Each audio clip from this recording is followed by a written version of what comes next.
Hello student, स्वागत है आपको हमारे यूट्यूब चैनल अभी रॉय पीसीएम क्लासेस में। आज फिर नई वीडियो के साथ आज जो हम पढ़ने वाले हैं क्लास 12th की फिजिक्स। और क्लास 12th की फिजिक्स फर्स्ट बुक चल रही है हमारी, और जिसका चौथा अध्याय चल रहा है गतिमान आवेश तथा चुंबकत्व। इसका एक मोस्ट इंपोर्टेंट टॉपिक लेके चल रहे थे हम, जिसका नाम था गतिमान एक समान चुंबकीय क्षेत्र में आवेशित कण की गति। इसका एक पार्ट हमने देख लिया है, ये इसका सेकेंड पार्ट है।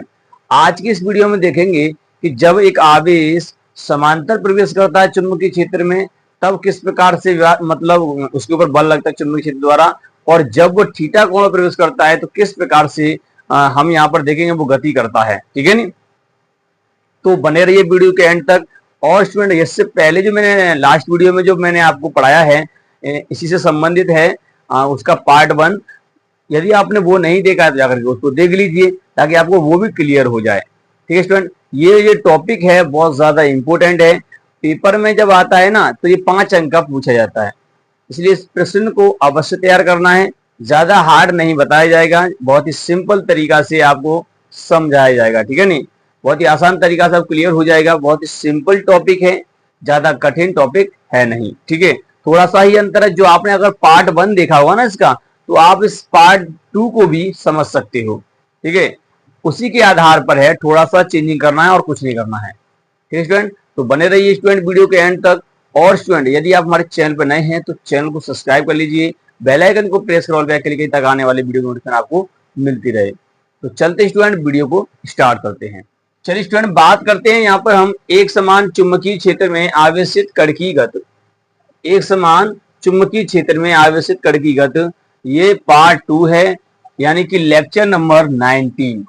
लेक्चर नंबर 90, लेक्चर नंबर कौन सा है? 90 है, यानी कि 90वां लेक्चर नंबर है आपका। ठीक है नहीं, 89वां हमने देख लिया है, अब ये 90 लेक्चर नंबर है, इसको हम आज यहाँ पर कवर करने वाले हैं। तो सबसे पहले हम बात करेंगे यहाँ पर, देखिए मैंने पहले बताया था कि इसकी कई कंडीशन होती हैं जब आवेश प्रवेश करता है। तो हमने पहले बताया था कि समांतर प्रवेश करता है। तो दूसरी जो इसकी कंडीशन है स्टूडेंट, दूसरी कंडीशन कौन सी है? जब समांतर प्रवेश करता है। कैसे प्रवेश करता है? समांतर, समांतर। ठीक है नहीं, अब जब आवेश समांतर प्रवेश करता है किसी चुंबकीय क्षेत्र में, कहने का मतलब यह समझिए, देखिए ये कोई ज्यादा बड़ा टॉपिक नहीं है। जब एक आवेश किसी चुंबकीय क्षेत्र में समांतर प्रवेश करता है तो किस प्रकार से होता है, देखिए जैसे समझ लीजिए यहाँ पर ये चुंबकीय क्षेत्र है आपका। क्या है ये? चुंबकीय क्षेत्र। जैसे जैसे मैं बता रहा हूं तो समझ लीजिए, केवल ज्यादा बड़ा टॉपिक नहीं है, छोटा सा ही है। इसमें अगर कोई एक आवेश है यहाँ पर रखा हुआ है, ठीक है नहीं, ये आवेश इस प्रकार से गति कर रहा है, ऐसे भी वेग से। ठीक है, यहाँ एक आवेश रखा हुआ है ये, तो आपको खुद यहाँ पर लग रहा होगा। देखिए चुंबकीय बल का फॉर्मूला क्या होता है? चुंबकीय बल का फॉर्मूला आप जानते हो, ये होता है आपका QVB sin थीटा। ठीक है ना, ये आपने पढ़ा है। अब यहाँ थीटा क्या है? देखिए चुंबकीय क्षेत्र ऐसे है, ऐसे आपका आवेश चल रहा है, तो यहाँ पर थीटा है 0 डिग्री। तो इसका मतलब जो होगा FB जो हो जाएगा भैया, क्या हो जाएगा? QVB sin 0 degree, sine 0 degree हो जाएगा। साइन 0 का मान होता है 0, तो इसका मतलब यहाँ पर चुंबकीय बल कितना आ रहा है? 0 आ रहा है। क्लियर? अच्छा, ऐसे भी तो हो सकता है इसके प्रति समांतर, अगर इसी चुंबकीय क्षेत्र में कोई आवेश आपका प्रति समांतर हो, ऐसे हो, तो ऐसे गति करे तो क्या होगा भैया? अगर ऐसे गति करेगा फिर भी आपका 0 रहेगा, क्योंकि आपको यहाँ पर लगाएंगे 180 मिलेगा। कोण कितना मिलेगा? 180। QVB sine 180 degree, sine 180 degree. तो FB बराबर जो आएगा वो कितना आएगा? 0 आएगा, क्योंकि साइन 180 का मान भी 0 होता है। साइन 180 मान भी क्या होता है? 0। इसका मतलब यह है कि जब कोई आवेश किसी चुंबकीय क्षेत्र में समांतर प्रवेश करता है तो उस पर चुंबकीय क्षेत्र कोई बल नहीं लगाता है, बस इतना ही औचित होता है इसका। क्लियर? देखिए आपको लिखना किस प्रकार से होगा। अगर मान लीजिए दूसरा पॉइंट है कि जब आवेश एक समान चुंबकीय क्षेत्र में समांतर प्रवेश करता है, ठीक है नहीं, तब तो अब आपको नीचे लिखना है कि जब आवेश की चुंबकीय क्षेत्र में समांतर प्रवेश करता है, यानी कि v वेग से गति करता है, तो चुंबकीय क्षेत्र उस पर कोई बल नहीं लगाता है। जैसा कि आपको नीचे दिया गया है, इस प्रकार से आप इसको समझ लेंगे और ऐसे लिख दिया जाएगा। क्लियर? ये तो इतना ही था। चलिए अब हम अपने मेन टॉपिक पे आते हैं। ये तो दूसरी कंडीशन थी, अब हम बात करते हैं तीसरी कंडीशन की। हमने तो पहली कंडीशन में देखा था कि जब आवेश लंबवत प्रवेश करता है ना, और दूसरा हमने देख लिया समांतर प्रवेश करता है, यानी उसी डायरेक्शन जिस डायरेक्शन चुंबकीय क्षेत्र है। अब देखिए ऐसे नहीं हमें ले जाना है, अब कैसे ले जाना है, अब जो आवेश है उसे हम थीटा कोण पर ले जाएंगे। क्लियर? तो चलिए इसको नोट कर लीजिए, आगे हम चलते हैं। स्टूडेंट बात करते हैं यहाँ पर हम तीसरे की, यानी कि इसका तीसरा केस क्या होगा समझिए। तीसरे केस की बात करेंगे। अब आवेश कैसे प्रवेश करता है, जब आवेश थीटा कोण पर प्रवेश करता है। किस पर प्रवेश करे? थीटा कोण पर। तो आपको लिखना है कि जब आवेश एक समान चुंबकीय क्षेत्र में थीटा कोण पर प्रवेश करता है। कैसे प्रवेश करता है? थीटा कोण पर। मैं शॉर्ट में लिखूंगा, थीटा कोण पर किस प्रकार से कर रहा है? प्रवेश कर रहा है, थीटा कोण। ठीक है नहीं? जब थीटा कोण से प्रवेश करता है तो किस प्रकार से कंडीशन बनती है, आप यहां पर देखिए। अब देखिए ये चुंबकीय क्षेत्र है आपका, ये भैया एक चुंबकीय क्षेत्र है। ठीक है नहीं? ये चुंबकीय क्षेत्र है आपका V। क्लियर? इसमें आवेश आपका इस प्रकार से गति करता है, ऐसे। ये V वेग से आपका आवेश यहां से गति कर रहा है, ये प्लस Q आवेश है। क्लियर? ये प्लस Q आवेश यहाँ V वेग से गति कर रहा है, कितने कोण से? यहां से अगर देखेंगे तो थीटा कोण से गति कर रहा है। इतना आपको समझ में आना चाहिए कि जब एक आवेश किसी चुंबकीय क्षेत्र में थीटा कोण से प्रवेश करता है तो क्या होता है, वो अभी हम यहाँ देखने वाले हैं। तो देखिए यहाँ पर एक चुंबकीय क्षेत्र है, इसमें आवेश को हम ले जा रहे हैं थीटा कोण पर। कैसे ले जा रहे हैं? थीटा कोण पर। क्लियर? अब देखिए थीटा कोण पर चलता है तो आपको क्या करना पड़ेगा, ये किस प्रकार से गति करेगा वो पहले यहाँ पर देखना होगा। तो यहाँ पर देखिए क्या होता क्या है, इससे देखिए ये वेग ऐसे जा रहा है, चुंबकीय क्षेत्र ऐसे है, तो हमें क्या करना होगा, इस वेग के घटक करने पड़ेंगे, क्योंकि अभी हमें इसमें कुछ समझ में नहीं आ रहा है कि मतलब ये कि आवेश थीटा कोण पर चल बेशक रहा है, परंतु हम यहाँ पर थोड़ा सा कैलकुलेशन करेंगे, इसके घटक करेंगे। ठीक है? तो इसके हम घटक दो तरीके से कर सकते हैं, एक लंबवत घटक और एक क्षैतिज घटक, यानी कि वेग के घटक कर रहे हैं। तो वेग के घटक करेंगे तो एक हो जाएगा भैया लंबवत घटक, ये लंबवत घटक हो गया इसका। ठीक है नहीं? और ये हो जाएगा इसका क्षैतिज घटक, यानी इसी में। ठीक है नहीं? क्षैतिज घटक हो जाएगा। तो ये लंबवत घटक है और ये क्षैतिज घटक है। क्लियर? अब यहाँ पर देखिए जब हम थीटा की तरफ आते हैं, ऐसे आएंगे ऐसे, तो यहाँ पर क्या होगा, इस डायरेक्शन में आएंगे तो आएगा अपना भैया v cos थीटा। क्या आएगा? v cos theta. इसके विपरीत जाएंगे तो आएगा आपका v sin थीटा। क्या आएगा? v sin theta. तो ये लंबवत घटक है, तो इसको मैं लिख सकता हूं क्या, इसको लिख सकते हैं भैया v लंबवत, आपका दिया है ये हो गया। और ये वाला लिख सकते हैं भैया हम इसको लिख सकते हैं हम यहाँ पर v समांतर लिख सकते हैं, इस प्रकार से। क्लियर? v समांतर ऐसे लिखा जा सकता है। क्लियर? अब आप यहाँ पर देखिए ये लंबवत घटक है और ये क्षैतिज घटक है, इसमें ये दो प्रकार का जो वेग है ना, ये आवेश को किस प्रकार से ले जाएगा, ये वाला घटक जो है आपको लंबवत गति कराएगा, यानी ऐसे गोल गोल घुमाएगा, और ये वाला जो घटक है इसको आगे की तरफ ले जाएगा। इसका मतलब ये है कि ये आवेश जो गति करेगा वो किस प्रकार से करेगा, कुछ इस प्रकार से करेगा, यानी कि ऐसे करके गति करते हुए आगे बढ़ेगा, ऐसे, यानी वृत्ताकार घूमेगा ऐसे, है ना, इस प्रकार से घूमेगा। यहाँ पर ये वृत्ताकार इसमें गति करेगा, इस प्रकार से गति करेगा, ऐसे ऐसे करके इसमें ये गति करते हुए आगे बढ़ता जाएगा, ऐसे जैसे मैं आपको बना के दिखा रहा हूं इस प्रकार से गति करेगा।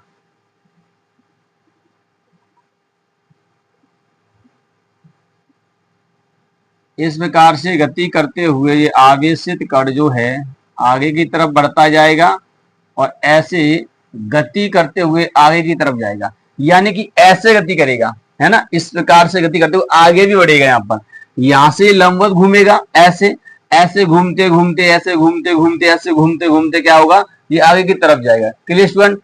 समझ में आ रहा है कि नहीं? तो इस प्रकार से ये यहाँ पर आपका विवेक से आगे की तरफ भी बढ़ेगा, ऐसे भी जाएगा, तो यहाँ पर ये कण आगे की तरफ प्रवेश करेगा, लंबवत भी घूमेगा और क्षैतिज चलेगा। तो ये गति किस प्रकार की है, इसे कहते हैं हम हेलिकल मोशन, यानी कि कुंडलीन गति, कुंडलीन गति।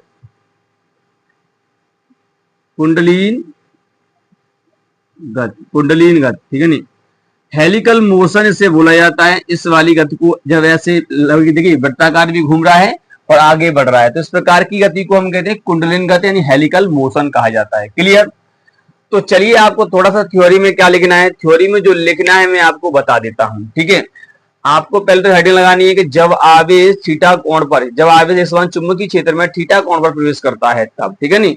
तो फिर उसके बाद आपको लिखना है, क्या लिखना है, जब कोई आवेश किसी एक समान चुंबकीय क्षेत्र में थीटा कोण पर v वेग से गति करता है। तो ये दो प्रकार से गति करता है, एक वृत्ताकार गति तथा एक संरेखीय गति। तो इस प्रकार की गति को कुंडलिन गति कहा जाता है। क्या कहते हैं? कुंडलिन गति कहते हैं। क्लियर? बस इतना ही लिखना है। उसके बाद आपको क्या करना है? गणितीय गणना करनी है। यहां पर क्या करनी है भैया? गणितीय गणना। अब हम गणितीय गणना यहां पर करेंगे थोड़ी सी, यानी कि फॉर्मूला वगैरह देखेंगे कि यानी कि इसकी पिच वगैरह और यानी कि इसके फॉर्मूला वेग वगैरह का फॉर्मूला वगैरह यहाँ पर देखेंगे, गतिज ऊर्जा वगैरह का, आवृत्ति वगैरह, आवर्तकाल वगैरह, इनके फॉर्मूला हम यहाँ पर देखेंगे। ठीक है, तो इसका हम यहाँ पर गणितीय विश्लेषण अब यहाँ पर करने वाले हैं। ठीक है, बहुत ही आसान तरीका से करेंगे। आवृत्ति किस प्रकार से निकालेंगे, यानी कि जब कोई आवेश चुंबकीय क्षेत्र में थीटा कोण से करता है तो उसकी आवृत्ति कैसे निकालते हैं और उसका आवर्तकाल क्या होता है, ठीक है, गतिज ऊर्जा क्या होती है, इनके बारे में हम यहाँ पर देखेंगे। ठीक है, तो चलिए स्टूडेंट बात करते हैं यहाँ पर आगे की तरफ। तो आगे हमें लिखना है कि माना एक प्लस क्यू आवेश एक समान चुंबकीय क्षेत्र में थीटा कोण पर v वेग से गति करता है। तो इसकी दो प्रकार से गति होती है। किस प्रकार से होती है? दो प्रकार से गति होती है। तब वेग के घटक करने पर, क्या करने पर? वेग के घटक करने पर। तो यहां वेग के हम घटक करेंगे भैया, वेग यानी वेग के v के या v के घटक करने पर, जब घटक करेंगे तो हमें यहाँ पर दो घटक प्राप्त होते हैं। एक हमारा होता है लंबवत घटक, एक हमारा कौन सा होता है? लंबवत घटक, जिसे हम कहते हैं v लंबवत, यानी कि ये होता है आपका v साइन थीटा।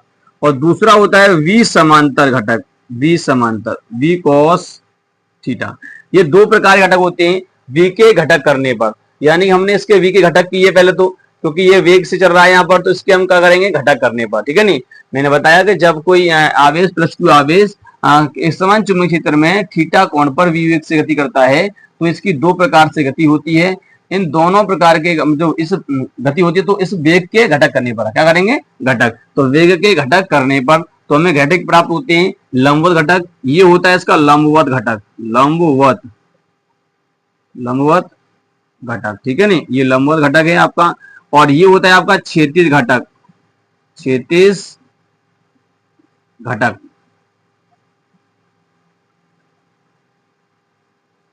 ठीक है स्टूडेंट, ये आपका क्षैतिज घटक है।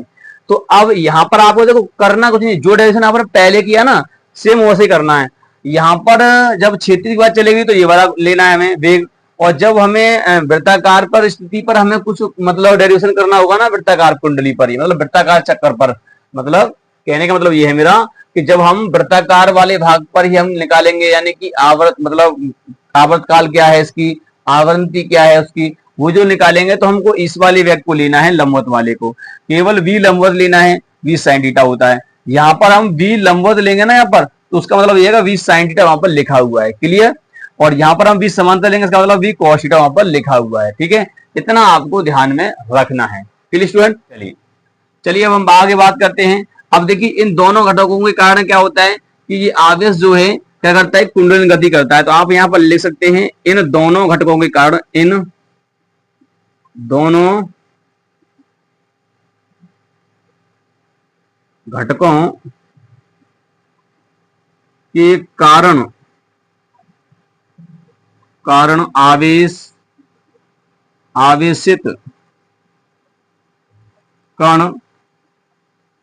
आवेशित कण कुंडलन गति करता है, कुंडलिन गति करता है। क्लियर? इतना आपको पता होना चाहिए। इन दोनों घटकों के कारण क्या करता है? आवेश जो होता है कुंडलिन गति करते हुए आगे की तरफ चलता है। चलिए अब देखिए, आपको पता है कि जब एक आवेश चुंबकीय क्षेत्र में गति करता है तो उस पर एक बल लगता है। तो अब यहां पर आप लिखेंगे चुंबकीय क्षेत्र द्वारा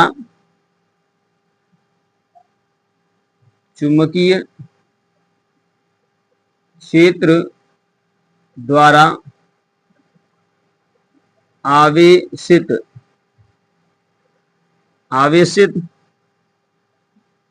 कण पर बल, तो इस पर जो बल होगा वो होगा F, चुंबकीय बल की बात कर रहे हैं, F बराबर होता है Q V V sine theta.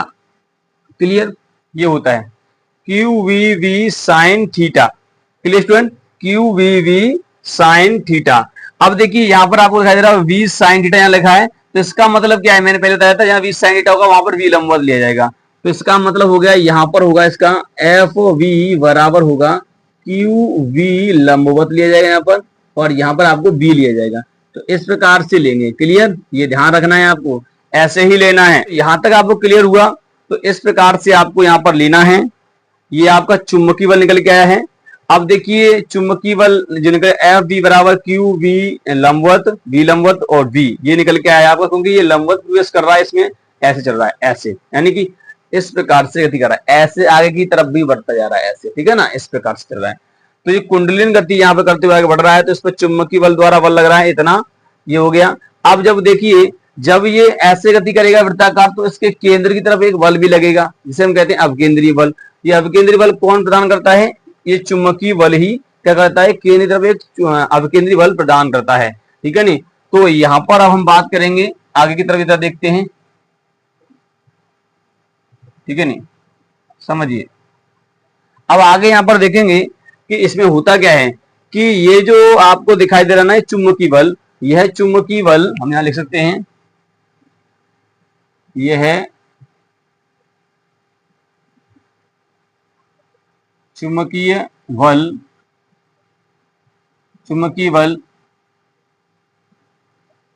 आवेशित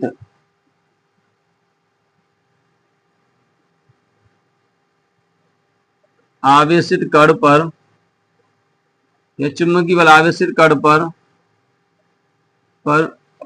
एक केंद्र की ओर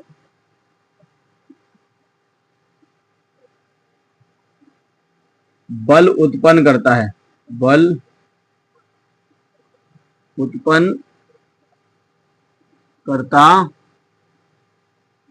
यह जो चुंबकीय बल जो है, ये वाला चुंबकीय बल इस आवेश पर, क्योंकि देखिए ऐसे घूम रहा है, वृत्ताकार घूम रहा है, तो केंद्र तरफ एक बल लगेगा, है ना, यानी समझिए ऐसे चुंबकीय क्षेत्र है, तो आवेश पहले आपको ऐसे था, तो ऐसे करके अब यहां से ऐसे कर घूमेगा, ऐसे घूमते हुए आगे की बढ़ेगा, ऐसे होकर, ठीक है ना, ऐसे घूमेगा, ऐसे, तो इसका केंद्र तरफ क्या लगेगा, बल लगेगा। तो यह चुंबकीय बल जो है ना, यह चुंबकीय बल आवेशित कण पर एक केंद्र की ओर बल उत्पन्न करता है।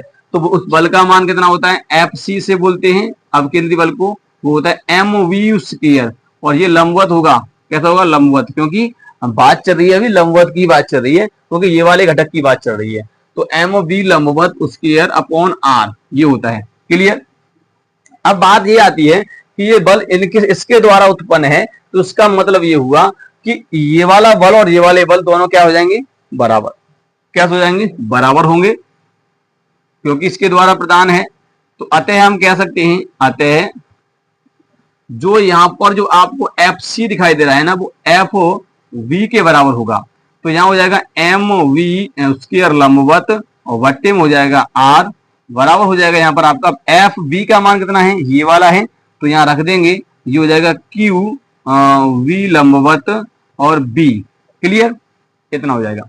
आप देखिए यहां से एक वी कट जाएगा, ये वाला कट गया, तो यहाँ क्या बचा, यहाँ बचा एम वी लंबवत, केवल एक बचा, अपॉन में आर, बराबर बचेगा क्यू बी। सेम डेरिवेशन उसी की तरह है, केवल बस यहाँ वी लंबवत हो जाएगा। अब यहाँ से वी निकालोगे, आर इसमें गुणा में हो जाएगा, एम भट्टे में चला जाएगा, तो ये हो जाएगा वी लंबवत बराबर हो जाएगा आपका क्यू बी आर भट्टे एम। तो आपका आप यहां देख सकते हैं वेग निकल के आया है ये वाला, यानी जब ऐसे गति कर रहा है वृत्ताकार, है ना, तब के लिए ये लंबवत वाले घटक का हम बात कर रहे हैं अभी, ठीक है। अब आप कहोगे सर ये वाला कहां लोगे, तो ये जब लेंगे हम जब पिच निकालेंगे, ठीक है ना, क्या निकालेंगे, पिच यानी कि दूरी, यहां से घूम करके जब ये यहां तक आया, तो यहां से लेके यहां तक की जो दूरी होती है उसे पिच कहते हैं, ठीक है ना, तो वो हम निकालेंगे। तो इतना आपका निकल के आया। अगर यहाँ त्रिज्या आप निकालोगे, त्रिज्या तो कैसे निकल के आएगी, त्रिज्या के लिए देखिए यहीं से निकाल लीजिए, आर निकालोगे तो एम बी बट्टे में आ जाएगा केवल, तो मैं यहां लिख देता हूं, त्रिज्या अगर आप निकालोगे तो ये हो जाएगा, देखिए एम वी क्या हो जाएगा, देखिए इसका इसमें गुणा होगा, है ना, बटे 1 लगा के, इसका ऐसे इसका ऐसे, तो इसका मतलब ये है कि यहां पर हो जाएगा एम वी लंबवत बटे क्यू भी हो जाएगा।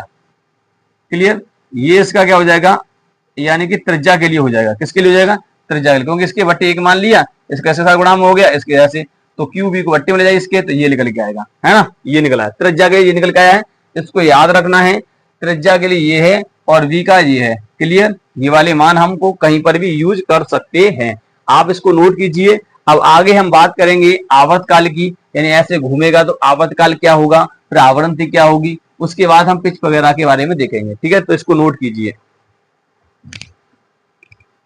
ठीक है स्टूडेंट, नोट कर लिया। चलिए आगे देखिए, अब देखो हम करेंगे क्या, पहले समझ लीजिए एक बार और, मैं आपको यहाँ पर क्या करता हूं समझा देता हूं कि एक आवेश है आपका जो चुंबकीय क्षेत्र में थीटा कोण पर विवेक से गति कर रहा है। ठीक है, नहीं, जब गति कर रहा है तो इसके वेग को समझना बहुत ही मुश्किल है। ऐसे गति कर रहा है भैया, तो हमें यहाँ पे क्या करेंगे, ऐसी कंडीशन में इस वेग के घटक कर देंगे। तो हमें गणितीय विश्लेषण कर रहे हैं यहाँ पर, तो v के घटक करने पर, यानी कब, जब आवेश एक प्लस क्यू थीटा कोण पर v वेग से गति करता है एक समान चुंबकीय क्षेत्र में, तब वेग के घटक करने पर, वेग v के घटक करने पर, तो दो प्रकार से घटक प्राप्त होते हैं, एक लंबवत और एक क्षैतिज। ये हमने 11वीं क्लास में पढ़ लिया है घटक करना।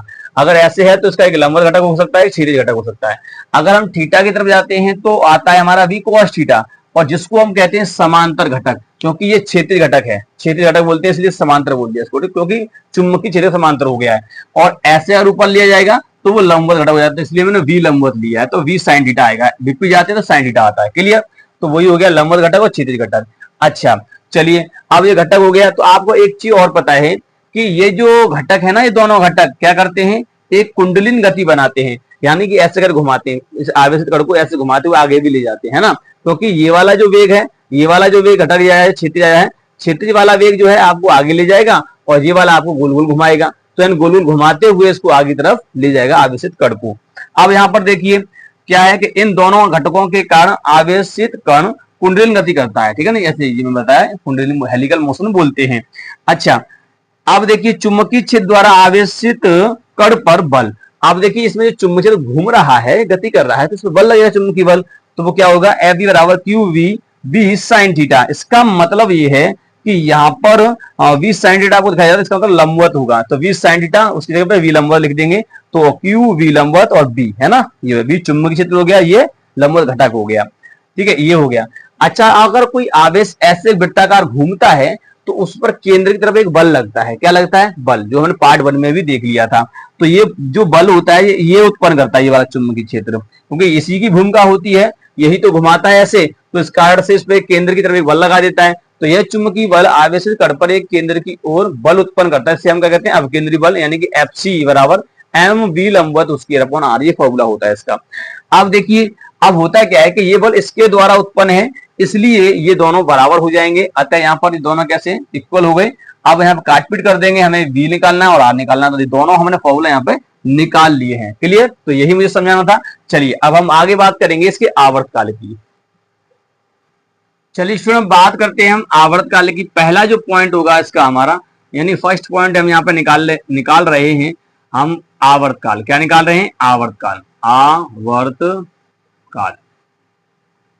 अच्छा, टाइम पीरियड किस प्रकार से निकाला जाता है वो यहाँ पर देखेंगे।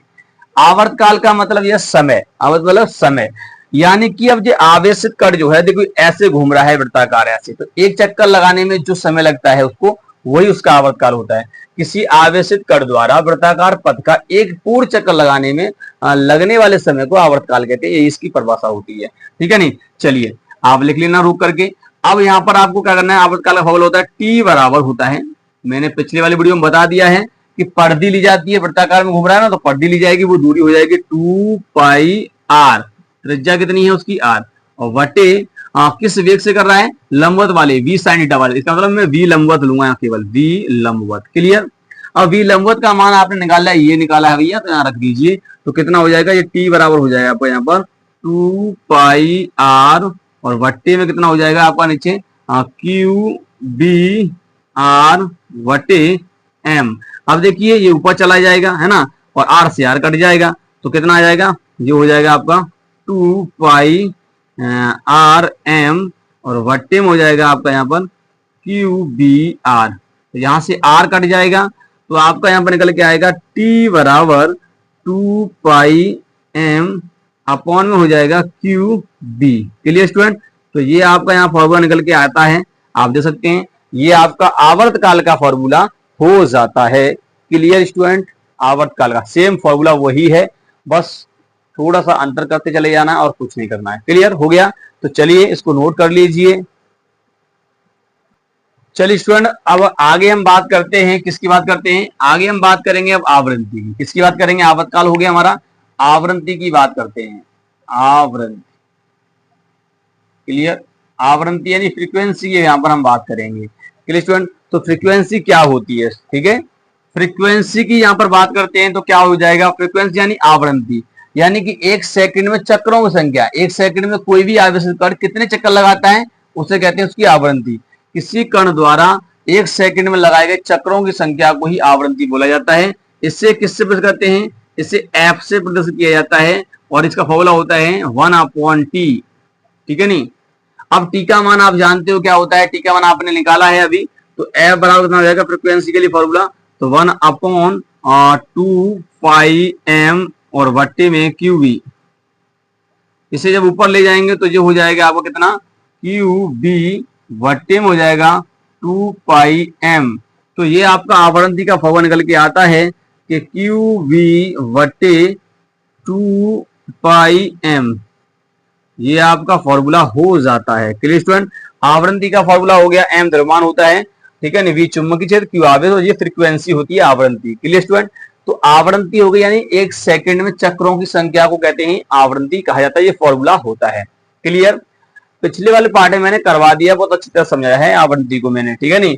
चलिए अब आगे हम एक और पॉइंट की बात करते हैं जिसका नाम है कोणीय वेग। कोणीय वेग हम यहाँ पर निकालेंगे, तो चलिए पहले इसको नोट कर दीजिए, मैं यहाँ से इसको रफ कर देता हूं। चलिए स्टूडेंट बात करते हैं हम यहाँ पर कोणीय वेग की बात करेंगे, किसकी, कोणीय वेग। कोणीय वेग,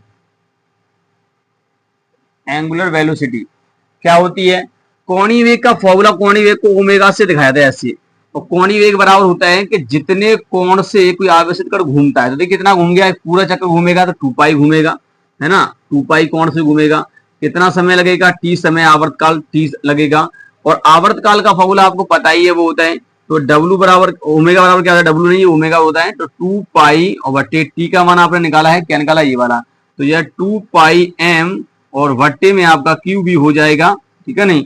इस क्यू बी को ऊपर ले जाएंगे तो कितना हो जाएगा, 2 पाई क्यू बी और वट्टे में हो जाएगा 2 पाई एम। अब देखिए 2 पाई से 2 पाई कैंसिल हो जाएगा, इसको यहाँ से हटा दीजिए, ये फ्रीक्वेंसी का फॉर्मूला आपने नोट कर लिया होगा। अब इस पर हो जाएगा ओमेगा बराबर आपको कितना हो जाएगा, ये हो जाएगा क्यू बी वट्टे में आपका कितना हो जाएगा, एम हो जाएगा, केवल सिंपल क्या हो जाएगा, एम।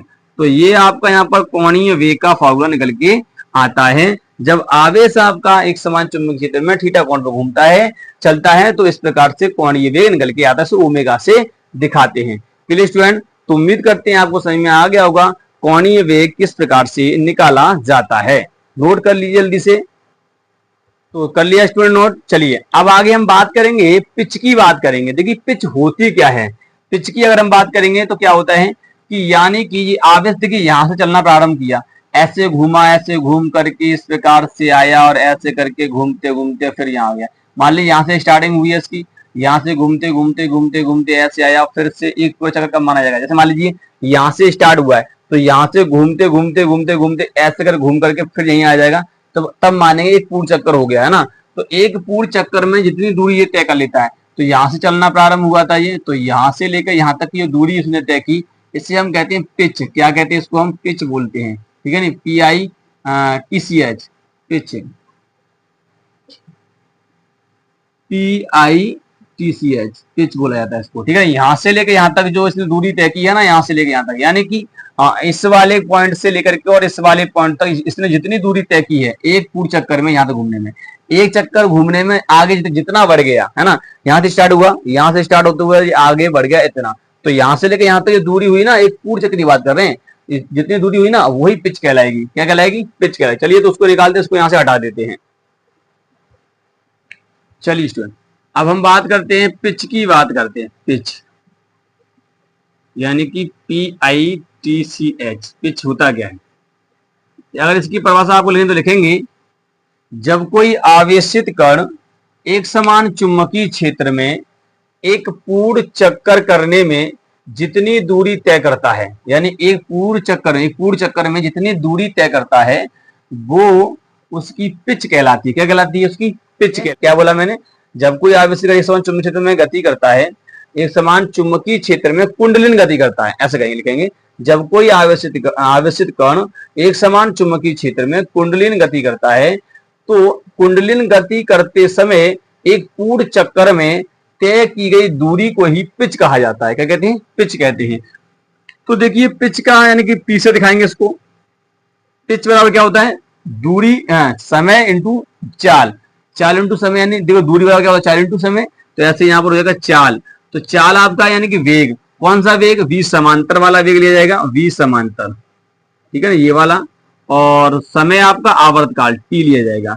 अब आप इसका फॉर्मूला निकालेंगे तो निकल के आएगा, इसको आप यहां पर रखिए, तो इसका फॉर्मूला हो जाएगा v cos थीटा, क्योंकि इसका होता है v cos theta, into t यानी आवर्तकाल होता है। तो आवर्तकाल का फॉर्मूला क्या होता है भैया? ये होता है। तो रख दीजिए यहाँ पर, कितना दिया है? 2πm वटे में आपका QV, क्या भैया? QV दिया है। क्लियर? अब देखिए इसका इसमें गुणा हो जाएगा तो कितना हो जाएगा? ये P बराबर हो जाएगा ये यहाँ पर 2πm और ये हो जाएगा V cos थीटा वटे में हो जाएगा QV। क्लियर? इतना हो जाएगा।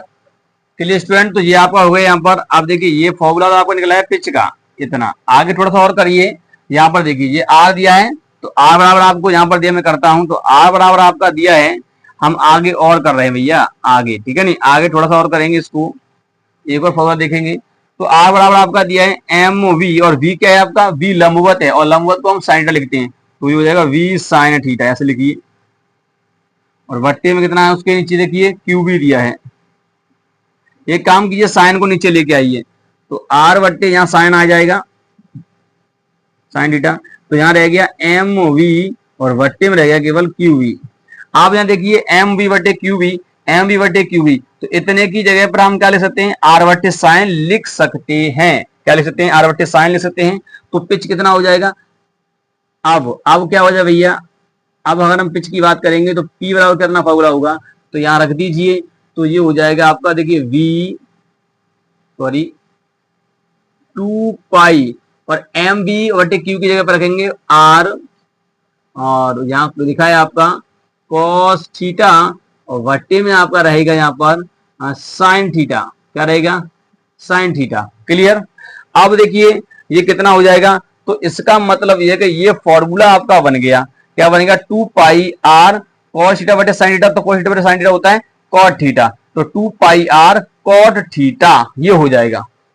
ठीक है स्टूडेंट? तो यहाँ पर cos थीटा बटे साइन थीटा, तो ये cot थीटा हो जाएगा, तो कितना हो जाएगा? यहाँ लिखते हैं इसको, तो ये हो जाएगा यहाँ पर आपका देखिए P बराबर जो आपका हो जाएगा, ये हो जाएगा 2πr